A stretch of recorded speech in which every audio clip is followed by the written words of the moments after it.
Mesdames et messieurs, merci pour votre fidélité légendaire à nos programmes ce dimanche 21 décembre 2025. Comme à notre habitude, vous l'avez donc suivi après l'avis des éditorialistes. Bien évidemment, l'heure a sonné afin que les acteurs politiques, justement, confondent les idées dans une pacificité absolue et dans une ambiance très conviviale. Oui, c'est bien sûr votre plateau du duel. Vous savez bien que le Bénin s'est doté d'une nouvelle constitution promulguée le mercredi 17 décembre 2025 par le président Patrice Athanase Guillaume Talon. Il a d'ailleurs défendu, vous l'avez suivi le soir du jeudi face à la presse nationale et internationale, évoquant bien évidemment des changements nécessaires pour la stabilité et la modernisation des institutions. Ici, sur ce plateau ce dimanche, mesdames et messieurs, nous allons revenir sur quelques aspects justement de cette nouvelle constitution en République du Bénin avec nos invités qui sont déjà bien présents sur ce plateau avec nous. Comme vous le savez bien, deux acteurs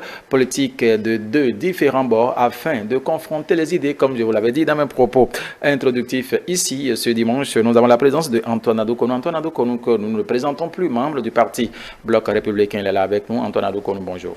Bonjour. Merci de répondre aussi, comme d'habitude. C'est moi. Mesdames et messieurs, en face de Antoine Adoukonou sur ce plateau aussi, aujourd'hui, nous avons la présence de M. Cyr Adjiboye Ouendo. Il est membre du parti de l'opposition, les démocrates. M. Cyr Ouendo, bonjour. Bonjour, monsieur le journaliste. Merci d'accepter cette invitation ici aujourd'hui. C'est moi. Alors, vous voudrez bien hausser le ton dès que nous allons commencer les débats, s'il vous plaît? Mesdames et messieurs, vous avez donc compris une première innovation majeure, comme je vous l'avais dit, de cette nouvelle constitution au Bénin, le passage au septennat, une réforme présentée par le pouvoir comme un gage de stabilité, oui, mais perçue par l'opposition comme un bouleversement sensible, ce qui est sûr. Nous allons en discuter sur ce plateau. Nous allons commencer par vous, Antoine Adoukonou, du Parti Bloc républicain. Ici, la constitution, justement, votée par l'Assemblée nationale, 9e législature, promulguée par le chef de l'État mercredi dernier. Vous l'avez suivi parce que jusqu'au lendemain, juste au lendemain, j'allais dire, du Conseil des ministres, au cours duquel le président Patrice Talon a annoncé justement que la Cour s'est prononcée sur la conformité de ce test. Il a passé à sa promulgation le jeudi. Il est revenu encore sur des détails face aux professionnels des médias. Antoine Adoukonou, vos premières analyses. Non, mes premières analyses, c'est que, vu l'environnement dans lequel le processus de révision s'est déroulé, il fallait quand même que le chef de l'État arrive quand même à donner certaines clarifications, puisque à tort ou à raison, tout lui est collé, d'accord? Donc, c'est sa majorité au Parlement qui a fait la proposition de loi et il ne l'a pas caché, il y a participé avec sa famille politique et il était de bon ton au vu de l'environnement dans lequel on s'est retrouvé, qu'il cherche le bon timing pour venir quand même donner son point de vue sur un certain nombre d'éléments nouveaux dans la nouvelle monture tels que la trêve, le septennat, le Sénat et puis bien d'autres aspects qui sont objets de critiques à tort ou à raison. Donc, comme c'est souvent le président de la République qui est pointé du doigt, je trouve que quand même c'est bien pour qu'il vienne donner sa part de vérité devant les hommes des médias qui sont appelés quand même à relayer l'information. Super, merci. À vous, Antoine Adoukonou. Oui, Cyr Ouendo, vous avez suivi l'actualité cette semaine que nous finissons. La Constitution nouvellement modifiée, promulguée par le chef de l'État, cette actualité, vous l'avez suivi. Comme je l'ai demandé tout à l'heure, Antoine Adoukonou, vous aussi, en tant que Béninois, vos premières analyses. Merci beaucoup, monsieur le journaliste. J'ai suivi les scènes, tout ce qui s'est passé jusqu'à la promulgation, tout ça. Mais moi, je peux vous dire, les contextes dans lesquels cela est venu est très mal placé. Et vous voyez aujourd'hui le sentiment des Béninois dans le pays. Et quand vous interviewez les Béninois, ils vous diront que, bon, c'est la manière que nous déplorons. Et sinon, changer la Constitution dans ce contexte actuel où nous sommes, nous, on ne trouve pas que c'est le meilleur moment. Qu'est-ce qui vous fait déplorer si nous savons bien évidemment que ça a suivi les dispositions, en tout cas la procédure normale de l'Assemblée nationale, les députés vous avez suivi. En tout cas, c'est une proposition qui émane de deux députés à l'Assemblée nationale, certes de la majorité présidentielle bien évidemment. Ils sont passés à l'étude, ils sont passés au vote et enfin nous sommes à l'étape de promulgation le mercredi dernier. Est-ce que c'est parce que pour vous une étape a été frôlée ou bien ils ont passé outre une étape ou un processus que vous dites que, bon, écoutez, que ce n'est pas ce qui aurait en temps normal, ce qui serait? Oui, monsieur le journaliste, je peux vous dire, quand on parle de la Constitution, une Constitution pour un pays n'est pas un test pour reconforter le politique. C'est quand même une arme pour pouvoir protéger toute une nation. Alors, vous avez parlé tout à l'heure que ça a respecté les différentes étapes. Je suis d'accord. Mais est-ce que ça a pris le sentiment de tous les acteurs? Ma première préoccupation, c'est à ce niveau. La Constitution n'est pas faite pour que on puisse la toucher à tout moment. Elle est faite pour quand même protéger et garder l'ordre, c'est-à-dire maintenir l'ordre qu'il faut au niveau du pays. Un ordre n'a pas été bouleversé, à notre entendement. Vous avez, tout à l'heure, vous avez parlé du trêve. Si, on va. C'est les détails sur lesquels nous allons revenir, voilà. justement, vous sur ce avez plateau. Parlé de la trêve politique. De la trêve politique. Il y a le septennat. Le septennat. Il y a également le Sénat et tout, oui. Voilà.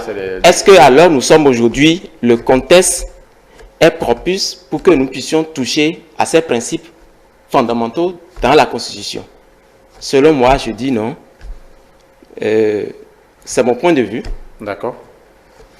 C'est le point de vue de Sirwando sur ce plateau. Antoine Adoukonon, vous l'avez suivi. Le contexte, est-ce que le moment est approprié et tout pour toucher au test fondamental ici au Bénin? On parle bien évidemment de la constitution du Bénin, c'est son interrogation.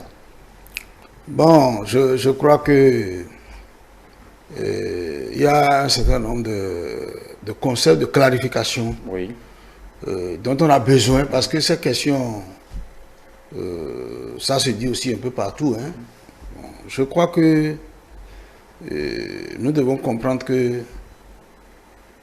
le pouvoir de révision d'une constitution est un pouvoir qui est un pouvoir institué, pouvoir dérivé, constituant dérivé, comme les constitutionnels le disent, créé par le constituant originaire.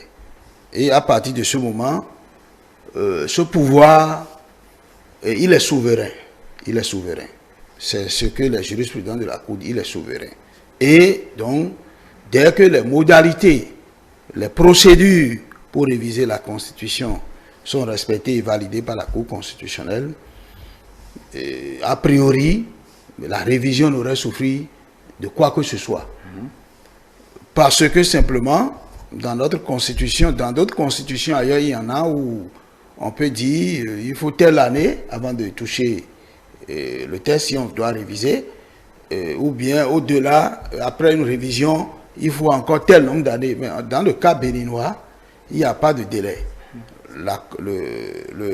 Ce qu'il y a seulement comme imposition au Parlement, à l'Assemblée nationale, c'est de faire les procédures dans le respect des articles 154, 155 et 156. C'est-à-dire concrètement quoi? Le pouvoir de révision tel que je vous l'ai dit est un pouvoir institué, donc a des limites. A des limites. Et les limites sont créées par le constituant originel, la Constitution elle-même. Et les limites, on les connaît.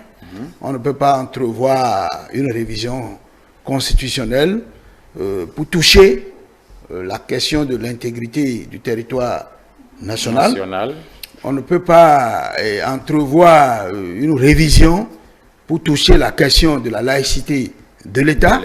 Et la forme républicaine de l'État aussi également ne peut faire objet de révision. Donc, dès que on fait la révision et que ces principes sont respectés et que par ailleurs le règlement intérieur de l'Assemblée nationale n'est pas violé dans la procédure législative et que la Cour, en veillant à tout ce que je viens de vous dire, finit par dire que c'est conforme à la Constitution, je pense que la révision, elle est faite en tout état de cause. Donc, on ne saurait dire que les sentiments personnels, bon, ça n'a rien à voir parce que nous sommes dans une démocratie représentative. Et le mandat des députés est un mandat non impératif. C'est-à-dire que le député n'est pas le représentant de ses électeurs. Il est le représentant de la nation, de tout entière. Oui. Et il n'a pas à recevoir des ordres de ses mandants. Non. Il agit au nom de la nation en toute conscience. Donc, dès que les procédures dont je vous ai parlé sont respectées, la loi est promulguée, ça devient exécutoire et sera exécuté comme loi de l'État.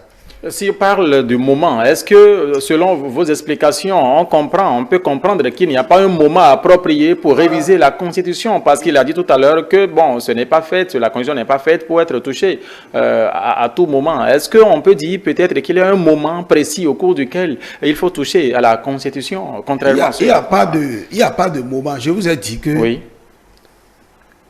Il n'y a pas de moment écrit, écrit du moins, dans les textes pour dire, voilà, peut-être qu'on aurait écrit pour dire, bon, vous avez vu dans la saisine de la Cour, les requérants ont visé, par exemple, le protocole additionnel de la CEDEAO, qui interdit de toucher les lois électorales 6 mois avant les élections. Et la Cour a considéré que oui, elle est compétente pour se prononcer là-dessus et a donné des arguments pour dire que le test, puisque le protocole additionnel de la CEDEAO ne dit pas seulement 6 mois avant, mais continue en disant que, sauf si il y a un large consensus autour de la modification. Et la Cour a dit, je considère que tel que le protocole additionnel est édité, ce n'est pas seulement la question des 6 mois, mais il y a, disons, au-delà des 6 mois, si on a le consensus qu'il faut, on peut le faire. Et on a eu, la Cour dit, on a eu 90 voix sur 109, et dans les 90 voix, il y a tous les 3 groupes parlementaires et au Parlement qui ont tous voté. Donc, à partir de ce moment, il y a large consensus. Vous voyez. Donc, lorsque la question de délai s'est posée là, parce qu'un principe l'a établi, si ce n'était pas réglé, ce principe pouvait faire annuler le vote. Ça veut dire que si dans la Constitution même, on avait écrit expressément pour dire à partir de tel moment, on ne peut plus me réviser. Ou bien si vous me révisez, c'est de tel délai. On n'est pas dans le cas. On est dans le cas où c'est la volonté des parlementaires qui compte. Dès qu'ils décident de réviser la Constitution, quel que soit le moment, cela peut se on faire. Ne pourra pas invalider une révision parce qu'on ne l'a pas fait à un moment précis puisque la Constitution n'a pas prévu cela. Maintenant, sur des questions de sentiments politiques, tout ça là, les gens peuvent estimer que non, au moment où on l'a fait, c'est pas bon. Les critiques, on ne peut pas les refuser. On ne peut pas s'en passer. Mais du point de vue du droit, rien n'a prévu des moments précis pour réviser la Constitution béninoise. Sir Rwendo, vous avez suivi Antoine Adoukonou, rien n'a prévu, si ce n'est pas par voie référendaire, c'est que ça se passe à l'Assemblée, c'est ce à quoi nous avons assisté précisément. Avant d'entrer dans les détails justement de ces débats, sur cette question, suivant bien évidemment, après avoir suivi, j'allais dire, les explications d'Antoine Adoukonou, votre avis, avant qu'on entre dans les détails. Bon, C'est son point de vue. Oui. C'est le point de vue du droit. Du droit. C'est pas mon point de vue. C'est ce que vous dites là qui est votre point de vue. Puisque vous ne vous appuyez sur aucun texte réglementaire, aucune loi. Ce que moi j'ai dit, ce n'est pas ma position. C'est la position du droit. Je suis d'accord. Oui. Mais tout à l'heure, vous avez parlé des protocoles additionnels. Oui. Puisque aujourd'hui, en dehors du Bénin, nous sommes quand même dans des instances internationales et ces instances ont prévu quand même des tests pour pouvoir quadriller quand même les choses. Et est-ce qu'aujourd'hui, par rapport au développement que vous venez de faire, est-ce que nous respectons ces protocoles-là? Oui. Moi, je dirais non. Les vôtres ont saisi la Cour par rapport à ça. Et la Cour a dit que le protocole est respecté au vu de ce qui a été observé au Parlement. Si par exemple, c'est rien que les députés d'un camp qui ont voté, la Cour pouvait rejeter la révision. Mais il y a les vôtres aussi. Nous avons 3 groupes parlementaires à l'Assemblée nationale. Et les 3 groupes ont voté à hauteur de 90 sur 109. Le large consensus est atteint. Donc c'est ça. N'allons pas focaliser le débat à ce niveau. Autour de la question, il va falloir qu'on évolue. Alors, on va continuer ici et parler un peu, parce que la nouvelle constitution, justement, a redéfini d'une manière ou d'une autre beaucoup de choses au niveau de son respect. Désormais, vous savez bien que c'était 5 ans le mandat présidentiel, les députés en passaient 4. Tout est généralisé désormais, ça passe de 5 à 7 ans désormais. Nous ne parlerons plus du quinquennat, mais plutôt du septennat. À Sierra-Wendo, vous avez aussi suivi cette actualité. Évidemment, j'ai suivi l'actualité. Le septennat. Pour un pays comme le Bénin, moi je trouve que c'est trop. C'est trop. Notre démocratie, elle est très jeune. Pour que désormais nous donnons 7 ans à un président de la République qui est renouvelable encore. Et comme vous le connaissez, nous le connaissons tous. Généralement au Bénin, les présidents en exercice sont reconduit. Bon. Pas généralement. Nous en avons eu. Le président Soglo, par exemple, a fait juste un mandat. C'est tout juste après la conférence des forces vives de la nation. Quand le peuple n'est pas d'accord. Mais depuis ce temps, est-ce que vous avez vu encore un président qui est venu, qui n'a pas pu faire les 2 mandats? Mais c'est toujours possible lorsque le peuple ne sera pas d'accord avec un président, avec la manière de gouverner, d'exercer. Le peuple est aussi bien présent pour... Je suis parfaitement d'accord, mais les contextes dans lesquels nous sommes aujourd'hui, moi je dis que ce n'est pas bien, ce n'est pas possible. Ce n'est pas possible. Nous venons de parler de la Constitution. Voyons le climat aujourd'hui au Bénin, où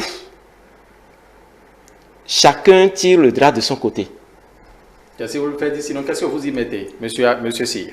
Bon, aujourd'hui, tout à l'heure, M. Adoukonou vient de parler que l'opposition a contribué à la révision de la Constitution. Bien sûr. On a parlé des 3 groupes parlementaires. Des 3 groupes parlementaires. Mais si nous allons parler, si nous allons rentrer en détail, dans le fond, pour faire un vrai débat, nous on ne dira pas que l'opposition a contribué. Vous représentez son Parlement, le parti auquel vous appartenez, les démocrates, bien Je suis d'accord, mais on est minoritaire. On est minoritaire. Regardez aujourd'hui la composition de l'Assemblée. Et regardez le nombre que le parti, les démocrates, sont à l'Assemblée aujourd'hui. La minorité a toujours une force à l'Assemblée nationale. Vous savez bien, c'est pas, on ne vous apprend rien. Non, je suis d'accord, nous avons une force, mais une force qui est limitée. Si l'opposition avait une réelle force, je ne pense pas que cette constitution sera votée. Ah bon? Je ne pense pas qu'on serait au niveau où nous sommes aujourd'hui. Vous avez suivi en tout cas les explications du chef de l'État au-delà de cette tournée que les députés ont effectuée pour expliquer aux populations les réelles motivations de cette révision. Le chef de l'État est revenu encore pour donner de plus amples détails là-dessus. Vous l'avez suivi? J'ai suivi. Et moi, je vous dirais, Si j'étais le conseiller du chef de l'État, j'allais lui demander de faire cet exercice avant d'aller à la révision. Ah bon? Normalement. C'est l'exercice-là qui devait être fait avant d'aller à la révision de la Constitution. Il faut quand même informer la population des contenus de cette révision-là, d'accord, et prendre leur aval avant d'aller à cette révision-là, ce qui n'a pas été fait. C'est après la révision que la mouvance est montée sur le terrain pour pouvoir expliquer les contenus. Moi, je vois que, bon, c'est mon point de vue, hein, c'est mon point de vue. Mais moi, je dis, à la lutte, les choses vont. 7 ans pour le Bénin, c'est trop pour un président de la République. Et dans les conditions où nous sommes aujourd'hui, ce n'est pas bien. Mais si Wando, vous parlez de conditions, mais qu'est-ce que vous y mettez si nous savons aujourd'hui, oui, que le Bénin, au-delà de tout, reste un pays de paix, nous y sommes tranquillement, nous vaquons librement à nos occupations. Vous parlez tout de conditions, qu'est-ce que vous y mettez, sire? Ce que j'y mets, que aujourd'hui, la mouvance est au pouvoir. Et vous n'êtes pas sans savoir que les élections de 2026, l'opposition n'aura pas un candidat pour cette élection-là. Nous parlons des élections générales de 2026, bien sûr. Nous parlons des élections générales. Vous irez, l'opposition va aux législatives. Non, bon, je ne parle pas des législatives, je parle des présidentielles. D'accord, allez-y. Et vous savez les conditions dans lesquelles le parti, les démocrates, a pu faire tout ce qu'il devait faire normalement pour désigner son candidat. Mais aujourd'hui, cela n'a pas été validé par la Sénat. Parce qu'il y a certainement des conditions. Il y a des conditions, je suis d'accord. Donc, vous reconnaissez bien sûr. Je suis d'accord. Allez-y. Je reconnais. Allez-y. Mais lorsque nous parlons de la paix dans un pays, et ce n'est pas un vain mot, c'est des actes, c'est des comportements. Et normalement, si aujourd'hui, nous, les acteurs que nous constituons, pensaient à comment réunir ces actes-là, ces comportements, on n'en serait pas là. La révision de la Constitution devait être une fête pour toute la nation. Mais si aujourd'hui vous montez, vous allez sur le terrain, que vous posez la question aux Béninois lambda, ils vous diront leur sentiment par rapport à cette révision. C'est tout comme si le Béninois, la population, n'a plus un sentiment, c'est-à-dire n'a plus une considération pour la chose, c'est-à-dire on ne prend plus en compte les avis de ces concitoyens-là avant de prendre des décisions. Ce qui met en mal un peu la paix dont nous prônons dans le pays, et ça rend un peu la vie difficile dans notre nation. C'est ce que moi je vois. Vie difficile. Antoine Adou-Konou, votre vis-à-vis parle de vie difficile ici, qu'il faut prendre en tout cas la vie de ce peuple. Mais vous avez suivi en tout cas tous les développements en un premier temps par les députés qui ont fait une tournée sur l'ensemble du territoire national. Par la suite, le chef de l'État jeudi dernier aussi s'est prononcé sur la question. Est-ce que vous partagez cet avis de Sire sur ce plateau? Bon, je pense que tout à l'heure, c'est à dessein que je vous ai expliqué que vous avez rafraîchi la mémoire. Nous avons au Parlement un pouvoir dérivé provenant du pouvoir constituant originel. Ça veut dire que le peuple a déjà choisi des gens pour le représenter et pour parler, agir en son nom. Donc, en réalité, tout ce que les députés font, ils le font au nom de la nation. De la nation. Donc, il n'est plus question de dire qu'ils doivent impérativement revenir recueillir l'avis des populations avant d'agir. Sur le principe, c'est ça. Le mandat du député n'est pas impératif. Un député n'a pas pour rôle de revenir chaque fois voir les populations pour dire qu'est-ce que je veux faire là-bas, et c'est en fonction de ça il agit là-bas. Non. À moins qu'on le retourne dans la démocratie athénienne, où pour voter les lois, on est obligé de venir voir les populations pour prendre l'avis de chacun. La loi fondamentale, hein. Non, même la loi fondamentale, je vous ai dit que la révision, le pouvoir constituant dérivé a son origine dans le pouvoir constituant originel, qui a tracé les limites. Et dès que les limites ne sont pas atteintes en principe, on ne devait pas dire que les députés doivent, non. Il faut aussi comprendre que la notion de représentation est une notion qui est mal perçue aussi. Pourquoi on fait la représentation? En fait, on fait la représentation parce que, premièrement, du point de vue pratique, on ne peut pas consulter tous les Béninois, les 14 millions de Béninois. Si chaque fois on doit enlever une virgule, il faut venir voir chaque Béninois pour demander son avis. De façon pratique, on ne peut pas le faire. C'est ce qui a poussé au mandat représentatif. Deuxième chose, le représentant est supposé détenir des compétences, des savoirs que le peuple ordinaire n'est pas censé avoir. Qui vous dit qu'il faut revenir prendre l'avis de la population? D'accord? Quand on parle tout ce qu'on a mis au nom du Sénat, tout ça là maintenant, combien de Béninois ont la capacité d'analyse pour apprécier? Si ce n'est pas que c'est encore nous les politiques au Parlement à qui on confie, c'est nous qui allons encore aller sur le terrain pour forger encore une opinion. Donc, ceux qui ne sont pas d'accord aujourd'hui sur tout ça, donc la majorité, c'est que nous-mêmes, acteurs politiques, c'est nous qui forgeons l'opinion du peuple. Voilà. Donc, à partir de ce moment, oui, concevons que dès que nous avons choisi des gens et que nous avons accepté qu'ils sont représentants de la nation entière, ils exercent et agissent au nom de la nation. Ce qu'on peut peut-être dire, c'est de souhaiter que nous ayons une classe politique responsable,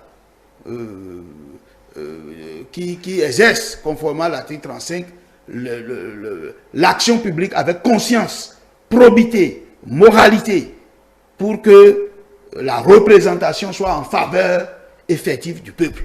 C'est sur ce plan qu'il faut relancer le débat. Et le débat de la démocratie, la démocratie n'est pas une destination. C'est un parcours. Et même dans les grandes démocraties, parfois des tourbillons se soulèvent. Ne me dites pas qu'on aurait pensé qu'aux États-Unis, un président qui a perdu les élections aurait recommandé d'envahir le Capitole parce qu'il estime que on a truffé les résultats après certainement plus de 200 ans de démocratie. Comme la démocratie américaine qui est la référence.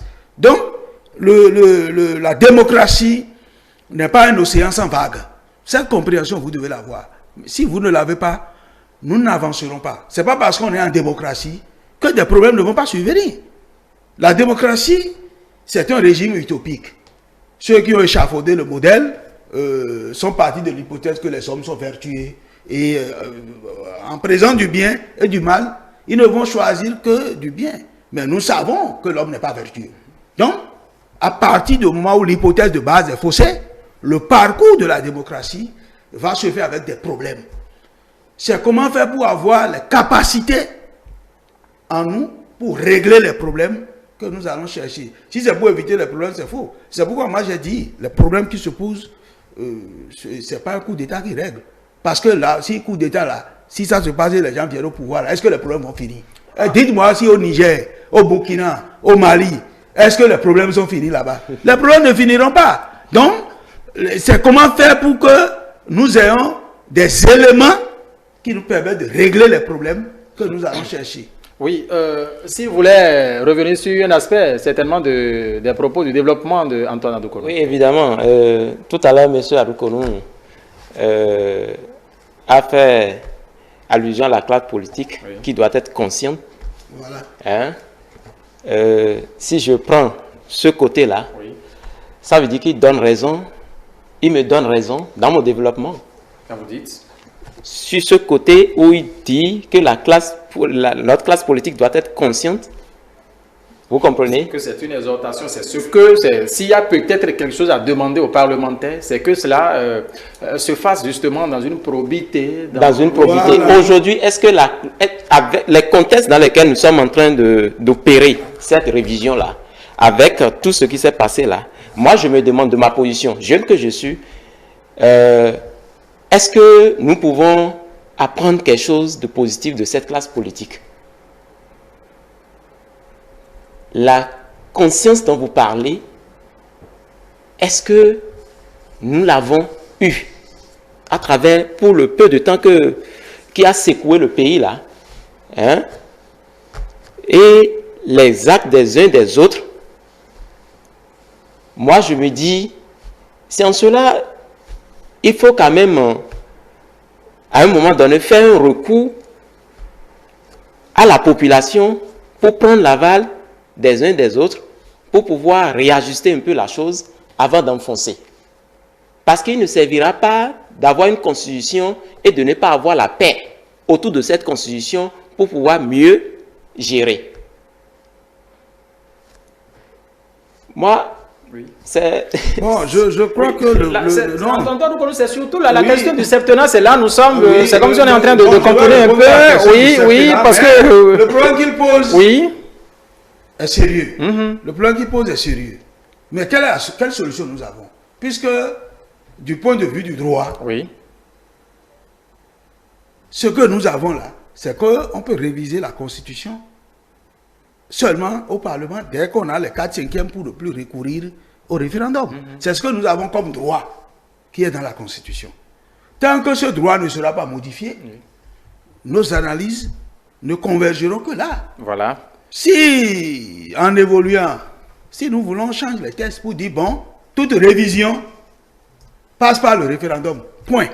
Si on dit ça là, bon, on va s'inscrire dans votre logique. Mais tant que nous sommes toujours dans les textes qui sont là, où le pouvoir du Parlement est un pouvoir souverain, et qui peut modifier la Constitution dès que les règles là sont établi, on sera toujours dans ce débat. Antoine Adoukono, nous sommes en train de parler du septennat ici. Est-ce que selon vous, c'est un choix de stabilité institutionnelle, comme nous le disons? Avant d'apprécier la question du septennat, je vais apprécier la question du contenu de la révision de façon globale. De façon globale.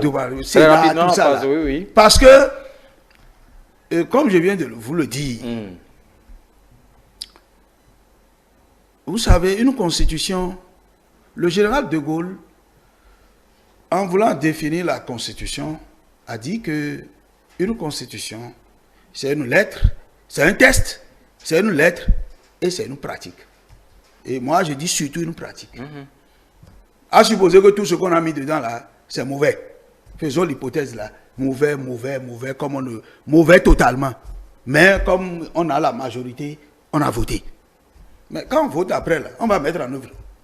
Dans la mise en œuvre, si on dit que le Sénat, c'est du bien que ça va faire pour le peuple, on commence par appliquer, et le peuple même constate que, visiblement, ça ne va pas.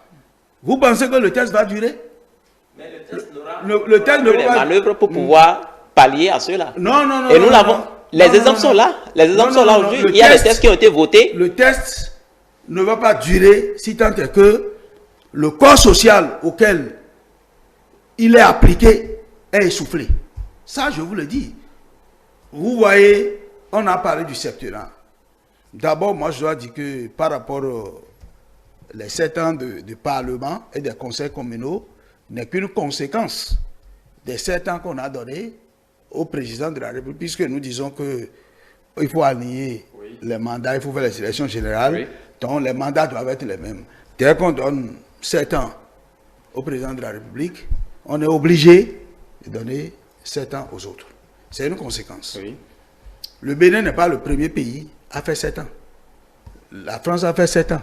Qu'est-ce qui s'est passé après? La France est revenue. Elle est revenue, sur 5 ans. Voilà. Le Sénégal l'a fait. Après, le Sénégal est revenu revenu. encore. Ça veut dire que si le retour est possible, il y a plus de peur que de mal. Si le retour est possible, c'est-à-dire, on ne peut pas enfermer le peuple. Le peuple, il est souverain. D'accord, quel que soit ce, on ne peut pas l'enfermer. On peut l'enfermer pour un temps. Est-ce que nous avons cette souveraineté aujourd'hui? Maintenant, du point de vue pratique, moi je pense que si on se met dans le raisonnement de la gouvernance du pays par le président de la République, au vu des durées, des projets, tout ça là, etc., on peut voir une certaine réalité. Parce que la constitution que nous avons, bon, on dit que c'est le peuple, mais c'est des gens qui écrivent. Il y a des gens dont les avis sont prépondérants dans le test. D'accord? Même le constituant originel dont on parle là, c'est des gens qui écrivent pour que le peuple dise oui ou non. Donc c'est les idées des gens qui sont dedans. Monsieur Patrice Talon, qui a pensé qu'avec 5 ans, on peut faire le job. Il est resté 10 ans au pouvoir, il a tiré des conclusions. Et comme il est un acteur politique majeur aujourd'hui, ces idées sont transcrites dans la Constitution. On va essayer pour voir. Maintenant, du point de vue du renouvellement du personnel politique, ça peut poser problème chez nous, les hommes politiques.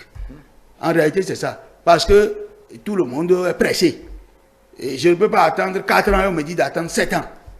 Ça, là, ça va poser un problème entre nous, les acteurs politiques. Et si ce problème va avoir les effets que ça doit avoir, on peut même encore revenir. C'est pas seulement 7 ans, parce qu'au niveau des maires, au niveau ça, je dis qu'au niveau du renouvellement du personnel politique, 7 ans, c'est déjà trop. Parce que tout le monde veut aller. Et là aussi, ça va mettre les partis politiques le dos au mur. Parce que si quelqu'un allait faire 7 ans, il va revenir faire 7 ans là. Les autres là, est-ce qu'ils auront la patience d'attendre? Peut-être que ça va avoir pour effet à ce que les partis politiques, pour renouveler le personnel politique, seront obligés de laisser des anciens pour mettre un peu de nouveau parce que la crispation serait élevée.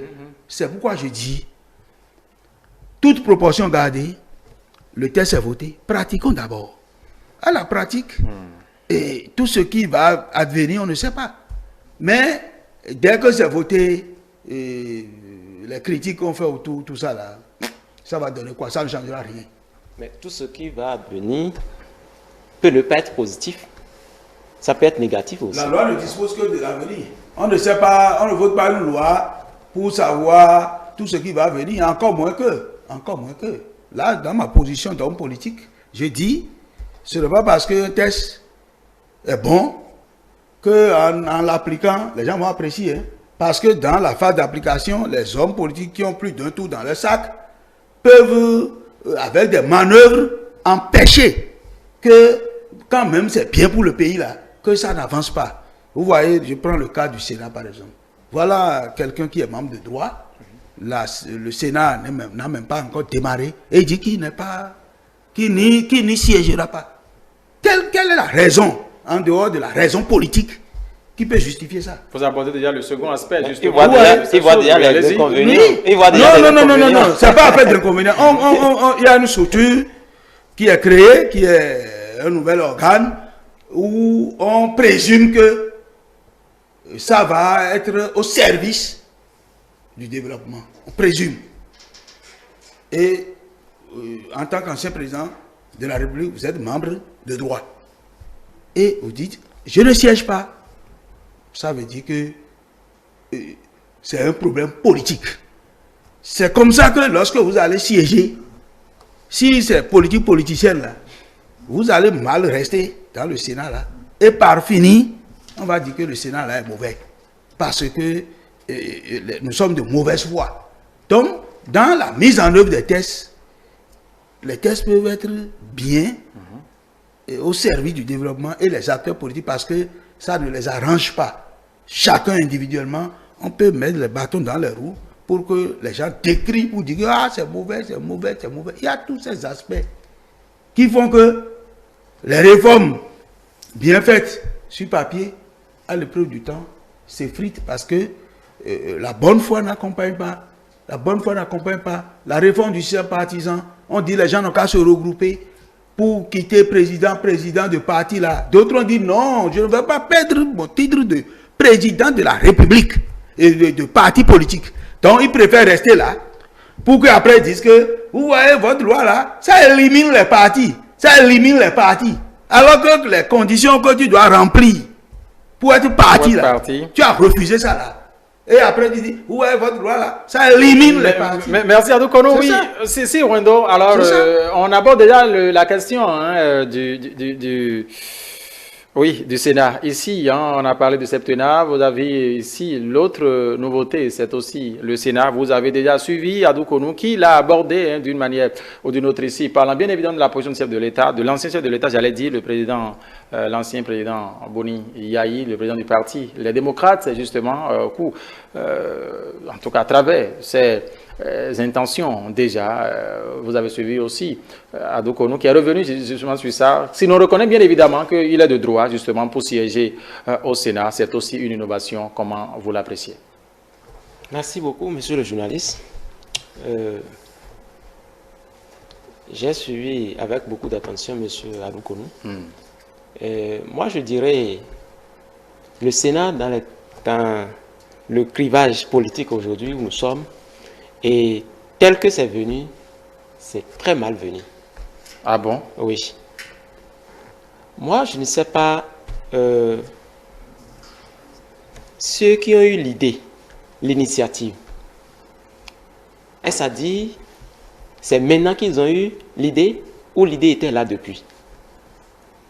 Pourquoi on ne pouvait pas faire venir cette idée-là? Pourquoi on ne pouvait pas faire venir cette idée-là depuis un moment pour permettre aux acteurs politiques de quand même s'inspirer un peu de la chose, de faire leurs recherches aussi pour voir quel effet cela peut apporter au pays. Et c'est maintenant que le chef d'État est en fin de mandat que l'idée est sortie. Moi, je dis, le Sénat, dans sa globalité, peut ne pas être une initiative négative, ça peut être positif, mais c'est la manière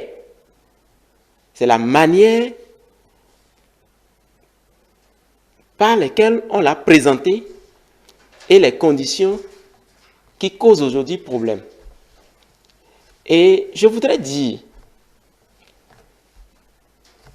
alors nous sommes, quel Béninois peut nous dire avec certitude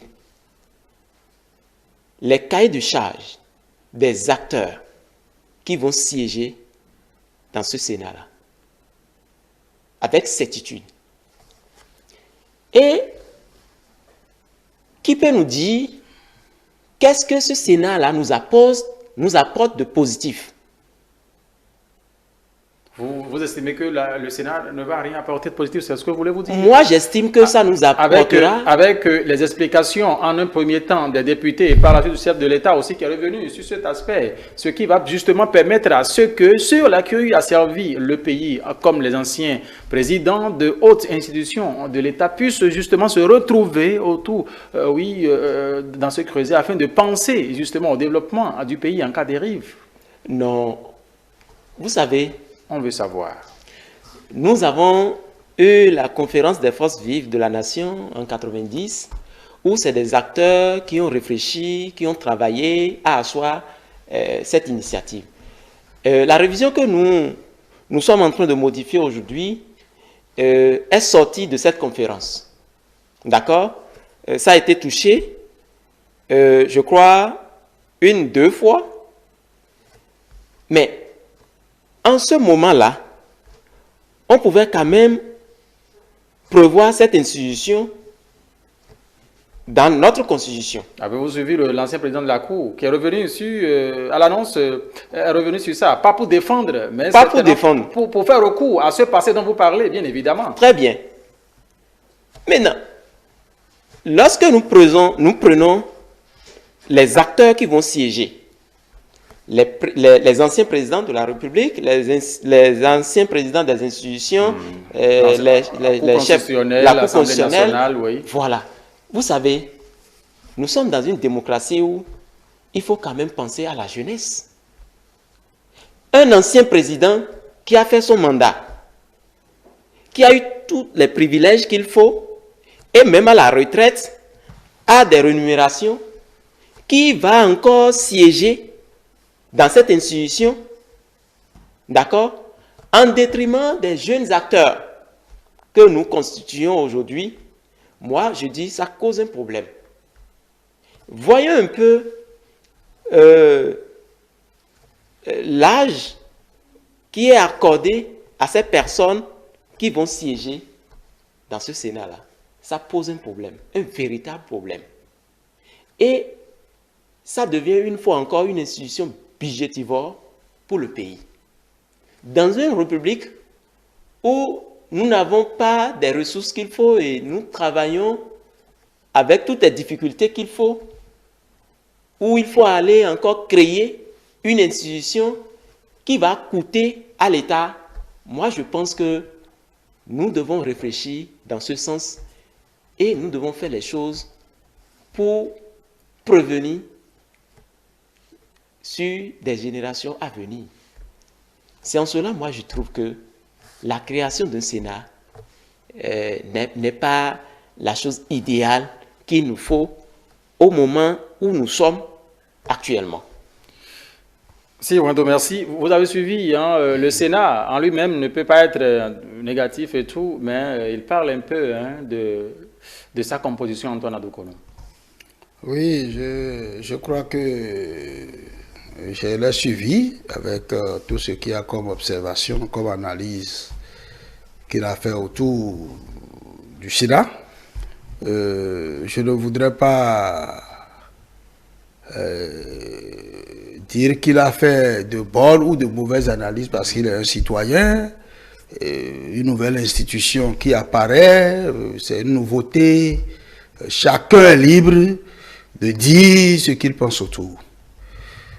Mais ce que je pense, et que je l'ai dit tout à l'heure, c'est qu'une constitution, aucune constitution n'est éternelle. Ce n'est pas pour rien qu'on prévoit des mécanismes de révision. C'est parce que justement, à l'épreuve du temps, il faut des mécanismes d'adaptation du texte à l'évolution du temps.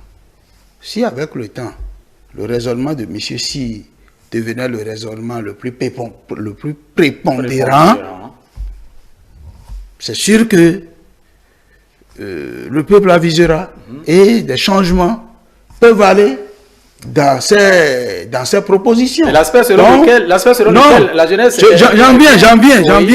J'en viens parce que il n'y a pas que des membres de droit au sein du Sénat. Il y a d'autres membres à désigner par le président de la République et le président de l'Assemblée nationale. Et je ne crois pas qu'on aurait spécifié les âges de ces gens qu'on aurait désignés. Donc, ça peut être désigné parmi des personnalités qui sont jeunes, moins âgés. Oui. Donc, il n'y a pas que des membres de droit. D'accord? Mais je dis, moi je dis au regard de ce qu'on a signé à la Sénat comme un arbitre spécial. Je dis spécial parce que la Cour constitutionnelle, du point de vue de ses prérogatives de régulateur des pouvoirs publics, joue déjà un rôle tampon déjà. Si tant est qu'il faut préserver la paix et que la Sénat est là, c'est pour permettre que le Sénat du voilà. Moins est là pour que les acteurs politiques s'entendent le plus ou moins pour que ça ne dégénère pas. Je pense qu'il n'y a pas un prix pour la paix. Donc, toute proportion gardée, et soyons patients, puisque le texte est déjà voté, oui. Promulgué, on va mettre en œuvre et avec le temps, on va voir si le temps va nous permettre peut-être de vous donner raison ou de modifier. Même, on peut supprimer même le Sénat après. Ça dépendra des évolutions. Antoine Nadoukonou, l'autre réforme, hein, très rapidement, parce que nous allons finir. Oui, merci à vous. Ici, sur ce plateau ce dimanche, l'autre nouveauté, c'est bien évidemment la trêve politique. On va en parler très rapidement hein, pour conclure ce plateau. Cela aussi a été présenté par le chef de l'État comme mécanisme d'apaisement et de concentration sur le développement. Voyez-vous cela de la même manière? Bon, je crois que la question de la trêve politique, oui. Pour le moment, moi je dirais que je n'ai pas la plénitude de ce que ça va être concrètement. Mais ce que je retiens, oui. c'est que il va y avoir une rationalisation de la pratique politique. Parce que il est évident que dès qu'un président de la République est élu, le camp qui n'a pas trouvé les dividendes politiques, un an ou quelques mois après, crée ce que nous appelons de griffe l'opposition. Et la finalité de créer l'opposition là, c'est de détruire les actions, c'est de noircir les actions du nouveau président, parce que le nouveau président a déjà distribué les dividendes politiques avec son clan. Donc on se dit que bon, comme nous on n'a pas trouvé, on devient opposant. Non, opposant c'est pas ça. Opposant, c'est que la mouvance et l'opposition ont la même finalité, le développement du pays. Maintenant, sur les modèles, les choix, les politiques publiques que celui qui est au pouvoir entrevoit pour cette destination, celui qui est opposant peut dire non, c'est vrai, nous allons tous là-bas, mais tel que vous pratiquez telle politique dans l'énergie par exemple, c'est pas bien. Nous on aurait proposé que en faisant ainsi, ça arrangerait mieux le pays. C'est ça l'opposition. Et la trêve politique veut nous conduire à une opposition responsable. Mais opposition telle que ça se fait là, où il faut tout faire pour montrer que celui qui est là, ce qu'il fait là, il y a des gens qui disent même que le président Taon n'a rien fait. Moi j'entends ça. Et je leur dis que c'est dommage. Parce que même si vous êtes aveugle, à un moment donné, vous devez savoir que il faut marquer un arrêt pour observer. Il faut marquer un arrêt autour de soi. Pour observer. Oui. Ce n'est pas parce que je n'ai pas eu ce que je veux que même vous qui êtes dans l'opposition là, je vais vous dire que vous êtes heureux. Très rapidement. Parce que vous savez que vous êtes dans l'opposition, c'est parce que vous n'avez pas eu. Je vous confie que nous on est dans la mouvance. Et nous aussi on n'a rien eu. Ah bon? Pour vous là, c'est encore mieux. Mais ce n'est pas une raison. Si, Wendo. Pour tout moitié. La question. Donc, la trêve veut rendre responsable l'opposition pour qu'elle joue bien son rôle. Pleinement son rôle. Pour le développement du pays. Oui, si Wendo, sur cette question de la trêve politique, vous avez suivi aussi l'actualité. Vous avez vu en tout cas tous les développements, les explications qui ont été données sur l'aspect de la chose. Exactement. La trêve politique, ce mois, je le vois comme un musulman de la classe politique, de l'opposition. Ah bon? Une forme d'anesthésie, d'accord, d'apaisement, c'est-à-dire de clouer le bec à la classe politique de l'opposition. La démocratie, c'est la pluralité des débats. Et je tiens à vous dire que la vérité jaillisse dans la contradiction. C'est-à-dire c'est dans la contradiction. La trêve n'interdit pas les critiques. Ça interdit. Selon vous? Selon moi, la trêve interdit les critiques. Donnez-moi des exemples. Bon, par rapport à ce que nous avons exactement là. Oui.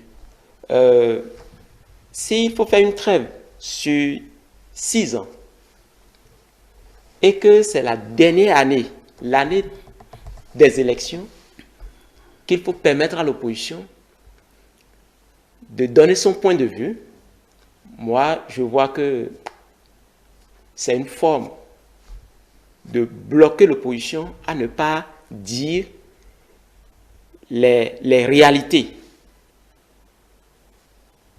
telles que lui le voit de la mouvance. La critique n'est pas interdite. Oui, C'est une critique constructive. Qu'est-ce que vous appelez une critique constructive? Une critique qui propose. Après avoir critiqué, il faut proposer. On propose, justement. L'opposition que nous faisons, vous allez voir, nous on a fait plusieurs propositions à la mouvance. Et jusque dans un passé récent, nous avons demandé encore à aller au dialogue, aux assises nationales. Mais est-ce que nous l'avons eu? Non. Moi, je crois que la trêve dont on parle, oui, c'est de ne pas critiquer le gouvernement en place. C'est-à-dire, il faut faire l'éloge du pouvoir en place. Il faut applaudir. Vous êtes sûr que c'est ça qui est dans le texte? Selon moi. Selon vous, selon le texte. Selon le texte. Bon, vous avez le texte devant vous. Je vais vous lire l'article 5. Vous irez très l'interprétation. Non, je vais lire le premier alinéa. Parce que dans le premier alinéa, ce que je vois n'a rien à voir avec ce que vous dites. J'ai ici la version promulguée par le chef de l'État. J'ai la version promulguée. Donc, Antoine, nous allons dire très rapidement. L'article 5-1. Je n'ai pas fini mon développement. Non, ça va t'aider à continuer le truc là. Dans l'intervalle séparant 2 années électorales, jusqu'à 12 mois avant l'année électorale, les partis politiques d'opposition sont tenus, dans la critique de l'action publique, de proposer des alternatives ou des solutions constructives. Donc, je ne suis pas dans votre logique. J'espère que c'est ce que... La critique est autorisée et écrite. 12 mois, ça fait écrite même. Si c'est ça... C'est la version promulguée. Vous savez, il y a la loi, il y a l'esprit de la loi. D'accord. Et il y a la réalité, le terrain qui on ne voit pas l'esprit là. Si on rentre dans l'esprit là, tu peux dire tout ce que tu veux. Mais au moins ce qui est écrit là. Par le passé, j'ai vu que la critique est autorisée. Je vous donne un exemple. Oui, allez-y. Par le passé. Aujourd'hui, nous sommes un parti de l'opposition. Oui. Et en tant qu'un parti constitué, avec les autorisations que nous avons eues, nous avons droit à l'animation de la vie politique. Oui.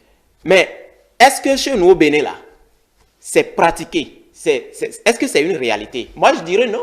Ah bon? Nous avons été, durant tout le temps, lors des sorties où il faut expliquer à la population, il faut faire des activités politiques, on a été réprimandés. Vous voyez, c'est en cela je dis, oui, tel que c'est conçu là, une chose est que c'est écrit, mais la réalité, est-ce que cela sera respecté? Point d'interrogation. Si Wendo, nous sommes à la fin de ce plateau du temps qui nous est imparti pour le dialogue de ce dimanche 21 décembre 2025. Mais vous laissez partir sans vous accorder 10 secondes pour conclure. Ce ne serait pas bien. Toi, Nado Konou, 10 secondes pour conclure sur ce sujet que nous avons abordé. D'accord. Constitution pour l'histoire. Ce que je voudrais dire, c'est de créer l'espoir dans les Béninois. Pour dire que aucune constitution ne peut s'imposer ad aeternam à toutes les générations. Alexis de Tocqueville a dit que dans les démocraties, chaque génération est un nouveau peuple. Ça veut dire qu'on a toujours des possibilités de changer ce qui n'est pas bien. Pour le moment, nous en tenons à ce qui est là et à l'épreuve du temps, ce qui n'est pas bien, ce qui n'est pas bon, et qui va s'afficher au vu de tout le monde, sera corrigé. Merci beaucoup, Antoine Doukonou. Alors, Sir Wendo, pour conclure. Merci. 10 secondes aussi, comme moi, je voudrais demander à toute la classe politique de penser à la construction de notre nation et à travers une assise